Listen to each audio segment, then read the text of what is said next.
ایک صحابی آئے اور کہنے لگے یا رسول اللہ صلی اللہ علیہ وسلم میں ہلاک ہو گیا۔ نبی اکرم صلی اللہ علیہ وسلم نے پوچھا کیا بات ہے؟ اس نے کہا میں روزے کی حالت میں بیوی سے صحبت کر بیٹھا ہوں۔ رسول اللہ صلی اللہ علیہ وسلم نے پوچھا کیا تو ایک غلام آزاد کر سکتا ہے؟ اس نے کہا نہیں۔ نبی اکرم صلی اللہ علیہ وسلم نے پھر دریافت کیا کیا 2 ماہ کے مسلسل روزے رکھ سکتے ہو؟ اس نے کہا نہیں۔ نبی اکرم صلی اللہ علیہ وسلم نے پھر پوچھا کیا 60 مسکینوں کو کھانا کھلا سکتے ہو؟ اس نے عرض کیا نہیں۔ نبی اکرم صلی اللہ علیہ وسلم نے فرمایا اچھا بیٹھ جاؤ۔ نبی اکرم صلی اللہ علیہ وسلم تھوڑی دیر رکے، ہم بھی اسی حالت میں بیٹھے تھے کہ نبی اکرم صلی اللہ علیہ وسلم کی خدمت میں کھجور کا ایک عرق لایا گیا۔ عرق بڑے ٹوکرے کو کہا جاتا ہے۔ نبی صلی اللہ علیہ وسلم نے فرمایا مسئلہ پوچھنے والا کہاں ہے؟ اس نے عرض کیا میں حاضر ہوں۔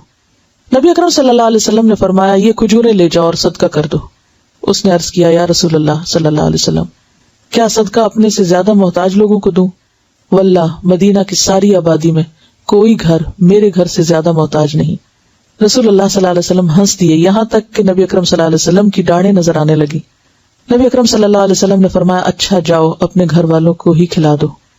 اسے بخاری اور مسلم نے روایت کیا ہے۔ یہ ہے اسلام کا حسن اور اسلام کی رعایت۔ اب اس میں آپ دیکھیے کہ جو بات پتہ چل رہی ہے وہ یہ ہے کہ انسانی کمزوری یا انسانی بھول چوک کی وجہ سے اگر انسان سے ایسا کوئی گناہ ہو جائے تو پھر اس کا کفارہ ادا کرے، اور کفارے میں کیا ہے؟ غلام آزاد۔ اگر غلام نہیں تو پھر اس کے بعد 2 ماہ کے روزے۔ اور اس میں انسان یہ نہیں کہ مستی سے صرف کہ نہیں مجھ سے روزے نہیں رکھے جاتے، نہیں، یہ دیکھا جائے گا کہ اس کی صحت اور اس کی جسمانی حالت کیسی ہے۔ اگر کوئی 1 مہینہ رمضان کے روزے رکھ سکتا ہے تو وہ 2 بھی رکھ سکتا ہے۔ تو یعنی جو شخص رمضان کے روزے رکھ لے تو پھر اس کا مطلب یہ ہے کہ وہ اس قابل ہے۔ اور اگر کوئی بیمار ہے یا معذور ہے اور وہ روزے نہیں رکھ سکتا تو پھر وہ 60 مسکینوں کو کھانا کھلائے گا۔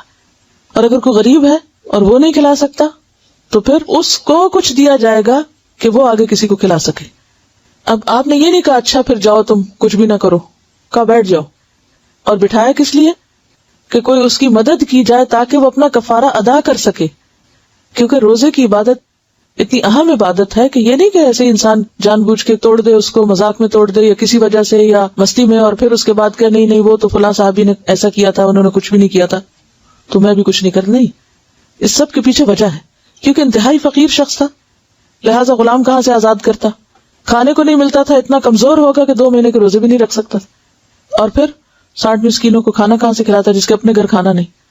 لیکن پھر ایسے شخص کے لیے کیا کیا جائے کہ دوسرے اس کی مدد کریں تاکہ وہ اپنا کفارہ ادا کرے۔ اور پھر جب کفارہ ادا کرنے کے لیے اس کو مال دیا گیا، کھجوریں دی گئی اور اسے کہا گیا کہ اب اس کو غریبوں پہ یا فقیروں پہ تقسیم کرو،